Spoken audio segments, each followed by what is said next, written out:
মানে লক্ষী আয়ে গৈ গৈ গৈ গৈ শেষত কি কৰিলেগে প্ৰভু ভগৱন্তক বৰমালা ধাৰণ কৰিলে। ইয়াত কৈছে সুন্দৰকে, ও আতি আঠে বেঠে মাধৱৰ মাথে দিলায়ুত পলদ মালা স্বামী ভাবে পৰি চৰণত ধৰি প্ৰণামিলা কৰবালা। প্ৰভু ভগৱন্তক দেউতাকে দিয়া সেই বৰমালা ধাৰণ কৰিলে, হয়নে বাৰু? দেউতাকৰ আশীৰ্বাদ লৈ তেওঁ কি কৰিছে, জগতৰ ঈশ্বৰ কৃষ্ণক স্বামী ৰূপে বৰণ কৰিবলৈ সক্ষম হৈছে। গতিকে দেউতাসকলৰ মাসকলৰ আশীৰ্বাদ ইমান মহান। এতিয়া দেউতা আৰু মা কোন হয় আমি শাস্ত্ৰ আৰু মানে বিয়া নামৰ যোগেদি অকণমান জানিব বিচাৰিম দেই। আৰু মানে এতিয়া মানে বিষয়টো আকৌ বিয়াৰে ওলালে যে, নহয় জানো? বিয়াই ওলাইছে, সেইকাৰণে এতিয়া মাক দেউতাকৰ কথা কি বুলি কৈছে শুনকচোন আপোনাৰ হবে। কুলু কুলু কৰে বৈ যোৱা যা অকোন হব পাৰিব মাৰ সমান। মাৰ সমান কোনো হ'ব নোৱাৰে। ও মা মোৰ আছিলে মৰমীয়া, ও মাৰ সমান মৰমী কোনোৱেই নাই। মাতকৈ আৰু মৰমীয়াল মানুহ আৰু পৃথিৱীত কোনো নাই। সেইকাৰণে যুধিষ্ঠিৰক সোধা হৈছিলে এই প্ৰশ্নটো, বোলে পৃথিৱী সহনশীল, তাতকৈ সহনশীল কোন? উত্তৰ দিছে বোলে মা। গতিকে মা কাৰো লগত তুলনা নহয়। আমি সেইকাৰণে সদায় হৃদয়ত ৰাখিব লাগে মাক। তাৰপিছত এতিয়া দেউতাকৰ ফালে আহিলে, কুলু কুলু কৰে বৈ যোৱা যা অকোন হব পাৰিব দেউতাৰ সমান। ও দেউতা মোৰ আছিলে পালিত পিতা, ও দেউতাৰ বিহনে সকলো মিছা। হয়নে বাৰু? দেউতা নাথাকিলে বোলে সকলো মিছা। দেউতাৰ ছত্ৰ ছায়াত থাকি পেলাই যিসকলে ডাঙৰ হৈছে তেওঁলোকে বুজি পাব এই কথাটো। তেওঁলোকেহে বুজি পাব যিসকলে সৰুতেই দেউতাকক ঢুকাইছিল, দেউতাকক হেৰুৱালে, মাকক হেৰুৱালে, হয়নে? সেইসকলে বুজিব দেউতাকৰ অভাৱ কি জীৱনত, মাকৰ অভাৱ কি জীৱনত, সেইসকলেহে বুজিব, বেলেগে কিন্তু বুজি নাপায়। দেউতাকে নিজৰ সন্তানক, এজনী কুকুৰাই যেনেধৰণে পোৱালীকেইটাক মানে সুৰক্ষিত কৰি ৰাখে, তেনেধৰণে মাক দেউতাকে সুৰক্ষিত কৰি ৰাখে বুলি কৈছে। গতিকে কিমান ডাঙৰ দৰ্শন আছে চাওকচোন। গতিকে সেই মা আৰু দেউতাৰ লগত কোনো তুলনা নহয়। গতিকে সেইকাৰণে কৈছে যে এই দেউতাৰ ছত্ৰ ছায়াত থাকি মানে যিসকলে ডাঙৰ দীঘল হৈও বৃদ্ধ বয়সত যদি অৱহেলা কৰে, সেইসকলতকৈ আৰু অভাগী কোনো নাই বুলি কৈছে। সেইসকল দুৰ্ভগীয়া, সেইসকলৰ জীৱনত কোটি কোটি জন্মৰ পাপ জমা হৈ আছে। সেইকাৰণে দেউতাকক এনেকুৱা ব্যৱহাৰ কৰে, মাকক এনেকুৱা ব্যৱহাৰ কৰে। আপোনাৰ খবৰ দেখি দুখ লাগিব।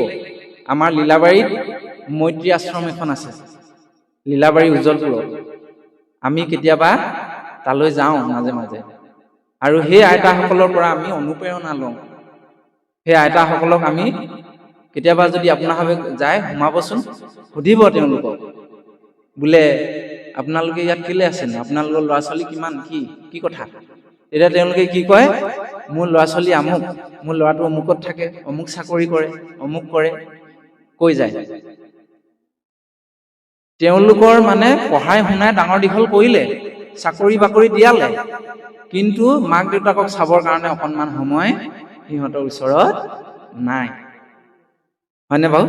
যিগৰাকী আয়ে 10 মাহ 10 দিন গৰ্ভত লৈ পেলাই ডাঙৰ দীঘল কৰিলে, যিগৰাকী আয়ে ৰাতি মানে জ্বৰ হলেও সন্তানটিক মানে উজাগৰে ৰাতিটো কটায়, সেইগৰাকী মাক বৃদ্ধাশ্ৰমত ৰাখিছে আজি তাৰিখত। চাওকচোন বাৰু, আমাৰ গৃহতে এটি অনুষ্ঠান হৈছিলে, তাৰ পৰা কেইগৰাকীমান আইতা আহিছিল আমাৰ গৃহলৈ। আমি দেখি বৰ সন্তোষ পাইছিলোঁ। দেউতাকে নিজৰ সপোনবিলাক ত্যাগ কৰে, হয়নে বাৰু? মোৰ কাপোৰ কানি আছেনে নাই সেইটো পিছৰ কথা, ল'ৰাটোৱে ভালকে পিন্ধক, ল'ৰাটোৱে ভালকে খাওক, হয়নে বাৰু? মাক দেউতাকে সদায় চিন্তা কৰে ল'ৰাটো ভালৰ কাৰণে। কিন্তু সেই অভাগীবিলাকে মাক দেউতাকৰ সেই কষ্টখিনি, দুখখিনি কিন্তু দেখি নেপায়। গতিকে সেই সকলো কিন্তু এটা সময়ত বৃদ্ধাশ্ৰমত থাকিব লাগিব দেই, কাৰণ আপোনাৰ ল'ৰা ছোৱালীও দেখি আছে। সেইদিনাখন এটি বাতৰিত চালো, মাকে বোলে ছোৱালীজনী কৈছিলে বোলে আইতা ঘৰলৈ গ'ল নহয়, গাঁৱৰ ঘৰলৈ গ'ল। এইফালে আকৌ দৈৱ পক্ষে মানে, সেইটো সঁচা ঘটনা, বাতৰিত পাইছিলো। এই ছোৱালীজনী মানে কি হৈছে, স্কুলৰ মানে কিবা আছিল, স্কুলৰ পৰা মানে তেওঁলোকে কি বুলি কয় এইটো, কিবা শোভাযাত্ৰা নে কিবা বুলি কয় নহয়, গৈ পেলাই সেই আশ্ৰমত সোমালেগে। আশ্ৰম দৰ্শন কৰিবলৈ লৈ গৈছিলে মাষ্টৰবিলাকে, ছাৰ মানে তেওঁলোকৰ টিচাৰবিলাকে। গৈ পেলাই সেই বৃদ্ধাশ্ৰমৰ আইতাকক দেখি গলত ধৰি পেলাই কান্দিছে। মাকে ফাঁকি দি থৈছে যে মাক মানে গাঁৱৰ ঘৰলৈ গৈছে, ককা ওচৰলৈ গৈছে, তালৈ মামা ঘৰলৈ গৈছে বুলি ফাঁকি দি থৈছে। কিন্তু মাকক বৃদ্ধাশ্ৰমত ৰাখিছে। চাওক, সেইসকলৰ তেতিয়াহ'লে পুথিগত শিক্ষাৰ মূল্যাংকন ক'ত আজি তাৰিখত, হয়নে? তেওঁলোকৰ পুথিগত শিক্ষাৰ মূল্যাংকন ক'ত? ইমান ডাঙৰ মানুহ হ'ল, শিক্ষক হ'ল, ইঞ্জিনিয়াৰ হ'ল, কোনোবা প্ৰফেচাৰ হ'ল, কিন্তু সেইসকলে নিজৰ মাক দেউতাককে চিনি নাপালে। পশুৱেহে নিজৰ মাক দেউতাকক পাহৰে, হয়নে নহয়? গতিকে সেইসকলৰ নিচিনা দুৰ্ভগীয়া আৰু পৃথিৱীত নাই বুলি কৈছে। গতিকে আমি বিয়া নামৰ মাজেদি এনেধৰণে মা দেউতা কোন হয় বুজি পাওঁ। এতিয়া আহোঁ শাস্ত্ৰৰ ফালৰ পৰা। শাস্ত্ৰত কি বুলি কৈছে, আমি অকণমান আগতে কথাটো কোৱা হৈছিলে, কিন্তু এই বাপজনে অকণমান খেলি মেলি কৰি দিয়াৰ পৰা কথাটো তাতে ৰৈ গ'ল, যে আমাক দৰ্শন দিছে, মই নিজ পিতৃক কৰিল অপমান, ব্ৰহ্মাণ্ডতো নাহি পাপি তাহাৰ অসমান। দেই, যিজনে পিতৃক অপমাননা কৰিব, বেয়া কথা কব, হাত ভৰি লগাব, সেইজনৰ সমান আৰু পাপী নাই পৃথিৱীত। গতিকে আমি তেনেধৰণে দৰ্শন পাওঁ। আৰু মা আৰু দেউতা কোন হয়, আৰু পুনৰ আমি আকৌ দিহা নামেৰে বুজিব চেষ্টা কৰো। এতিয়া অ জীৱতী যাব গৈ সজাহা কেৰি থৈ, অ পুত্ৰ ভাৰ যায় কান্দিব ছমাহলৈ। আপুনি মই গুচি গলে আমাৰ ল'ৰা ছোৱালীয়ে বোলে পুত্ৰ ভাৰ যায় ছমাহ কান্দিব দেই। তাৰপিছত ৰামদু দিহিনলৈ কান্দিব ককাহাই আৰু ভাই, কাৰণ মাটি বাৰী কথা আছেতো, হয়নে বাৰু? আজিকালি ককাই ভাই মৰিলে ভাল পায়, মাটি অকণ সৰহকে পাব। এইটোৱে সঁচা কথা, শুনিবলৈ বেয়া, কিন্তু এইটোৱে সঁচা কথা। ককাই ভাই মৰিলে আজিকালি কোনেও কাকো মনত নাৰাখে, দুদিনৰ পিছতে মাটি ভাগ বতৰা কৰাত লাগি যাব, কাজিয়া লাগি যাব। গতিকে ককাই ভাই মৰিলে ভালহে পায়। সেইকাৰণে কৈছে দুদিনলৈ কান্দিব বোলে। এইটো কথা আকৌ আমাৰ মুখৰ বচন নহয়। আদি জামাল পঢ়িছে নহয় আপোনালোকে, আদি জামালত এই কথাটো লিখা আছে, আৰু এইটোৱে সত্য। তাৰপিছত কি বুলি ক'লে, পিছৰ সকল কিমান দিন কান্দিব, হয়নে বাৰু? দুদিনলৈ কান্দিব ককাই আৰু ভাই। মাটি যদি আছে বান্ধৈ কান্দিব সদায়, কান্দিব সদায়। মাক যদি কেনেবাকে জীয়াই থাকে, তেতিয়াহ'লে সেই মাকেহে বোলে বহুত দিনলৈকে কান্দি থাকিব, চিৰজীৱন দুখ কৰি থাকিব নমৰালৈকে। এই দুখটো হৃদয়ত থাকি যাব বুলি কৈছে। গতিকে সেই মা আৰু দেউতাৰ কিমান নিস্বাৰ্থ প্ৰেম আৰু মৰম ভাল পোৱা আছে চাওকচোন। গতিকে আমি এই মনুষ্য শৰীৰটো ধাৰণ কৰি মাক দেউতাক যদি চিনি নাপাওঁ, তেতিয়াহ'লে ইয়াতকৈ আৰু দুৰ্ভগীয়া বিষয় আমাৰ একো নাই। তাৰপিছত আমি এতিয়া আহোঁ অন্য এটি দৰ্শনলৈ। সেইখিনি গ'ল তালে। আমি যে ইয়ালৈ নামঘৰলৈ আহিছো, ভগৱন্তক সেৱা পূজা কৰিবলৈ আহিছো, হয়নে বাৰু? আমি মা দেউতাক অৱহেলা কৰি আহিছো নেকি বাৰু? এইটো কথা কিন্তু লক্ষ্য কৰিব লাগিব। আমি মা দেউতাক অৱহেলা কৰি পেলাই যদি হৰি কীৰ্তন কৰিছো, তীৰ্থ ভ্ৰমণ কৰিছো, কাম নিদিব বোলে। সেইকাৰণে আমি আকৌ পুনৰ দিহা নামৰ মাজেদি বুজিবলৈ চেষ্টা কৰিম। এই বৰ সুন্দৰ দৰ্শন আছে।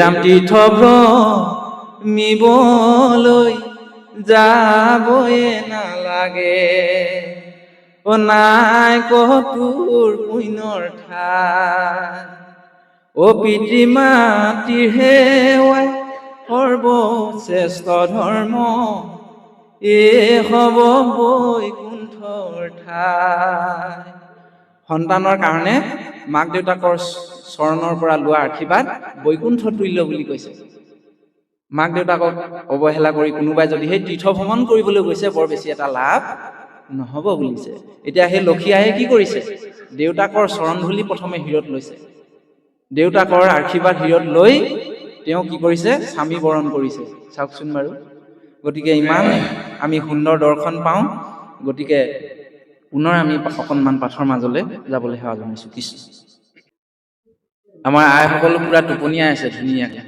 হয়নে বাৰু সকলোৱে টোপনি মাৰি আছে উঠক ধুনীয়া কাহিনী ওলাইছে হৰিনাম এটা গাব লাগিব উঠক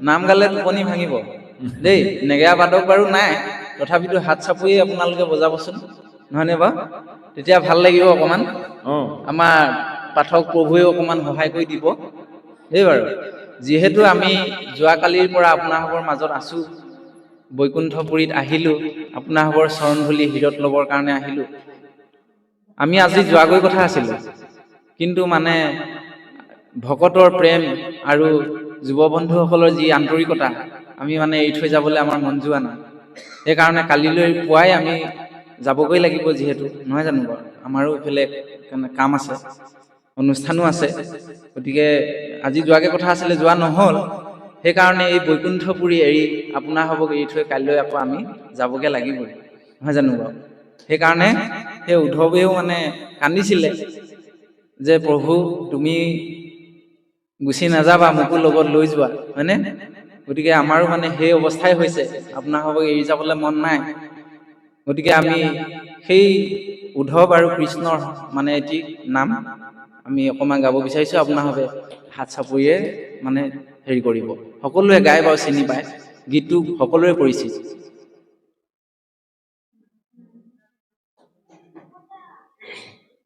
ও ৰাম মই যাম বৈকুণ্ঠলৈ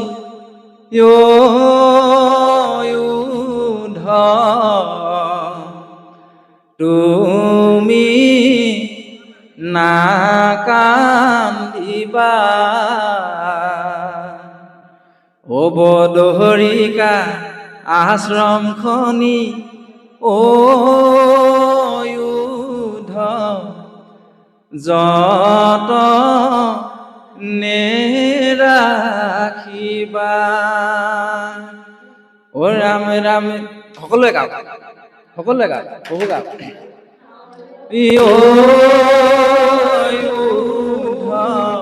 তুমি নাকান্দিবা বদহৰিকা আশ্ৰমখনি যত নেৰাখিবা হে ৰাম ৰাম না যাবা এৰি ও প্ৰভু মিঠোৱা কৰি তোমাৰ অবিহনে আমি প্ৰভু থাকিম কেনে কৰি ঐ ৰাম ৰাম মই যাওঁ বৈকুণ্ঠলৈ তুমি নাকান্দিবা বদহৰিকা আশ্ৰমখনি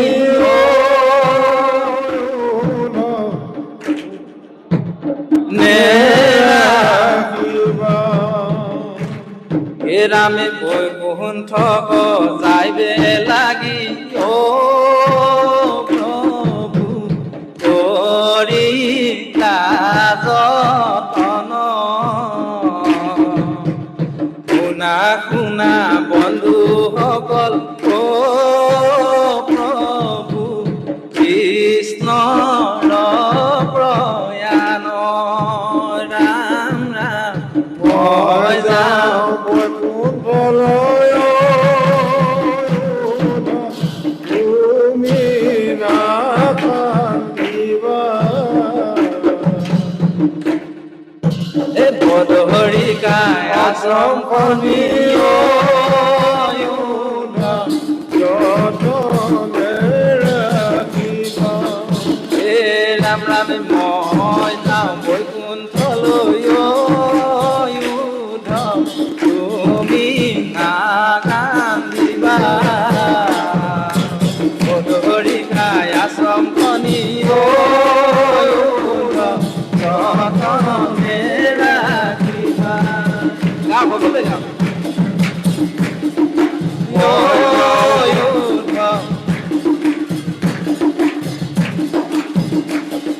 এ বদহৰিকাই আশ্ৰমখনি যতনে ৰাখিবা। দিছে প্ৰভু মাটিতে বাগৰি, এ বিদুৰে কান্দিছে প্ৰভু মৰি। মই যাওঁ বৈকুণ্ঠলৈ, তুমি নাথাকিবা।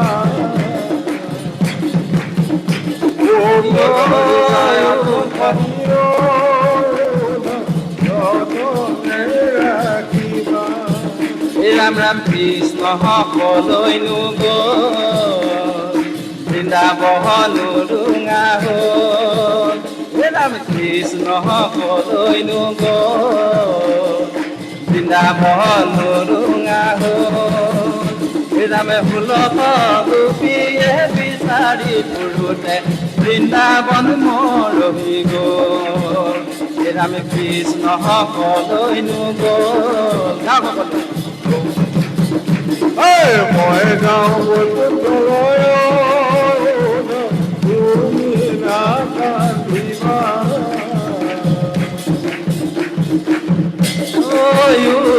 বদহৰিকাই আশ্ৰমখনি নিয়মে পালিবা।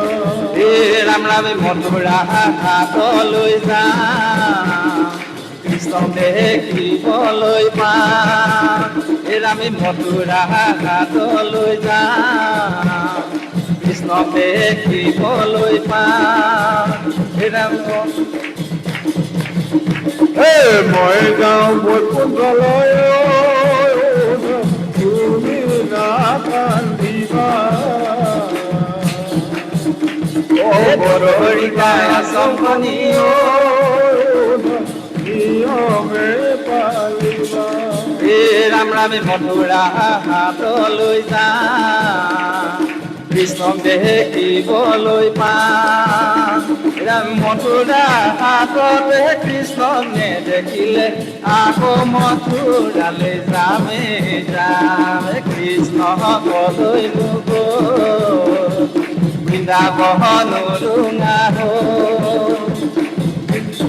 গোপীয়ে বিচাৰি ফুৰোতে বৃন্দাবন মৰহি গ'ল। মই যাওঁ বৈকুণ্ঠলৈ, তুমি নাকান্দিবা। বদহৰিকাই আশ্ৰমখনি নিয়মে পালিবা। ৰাম নাম মথুৰা ঘাটলৈ যাম, কৃষ্ণক দেখিবলৈ পাম। আমি মথুৰা ঘাটলৈ যাম, কৃষ্ণক দেখিবলৈ পাম। মথুৰা ঘাটতে কৃষ্ণক নেদেখিলে আকৌ মথুৰালৈ যামে যাম। মথুৰালৈ যামে যাম, আকৌ মথুৰালৈ যামে যাম। আকৌ মথুৰালে যামে যাম আকৌ মথুৰালে যামে যাম অ হৰিয়ে অ হৰিয়ে জয় হৰি গোবিন্দ ৰাম ৰাম ৰাম কৃষ্ণ। এই বুঢ়া শালিকাই বোলে মাত নলয় বুলি কথা এষাৰ আছে নহয়। আমি বুঢ়া শালিকাই দেই, জনাই নজনাই টোপনিৰ পৰা জগাবৰ কাৰণে অকমান আৰু কৃষ্ণ।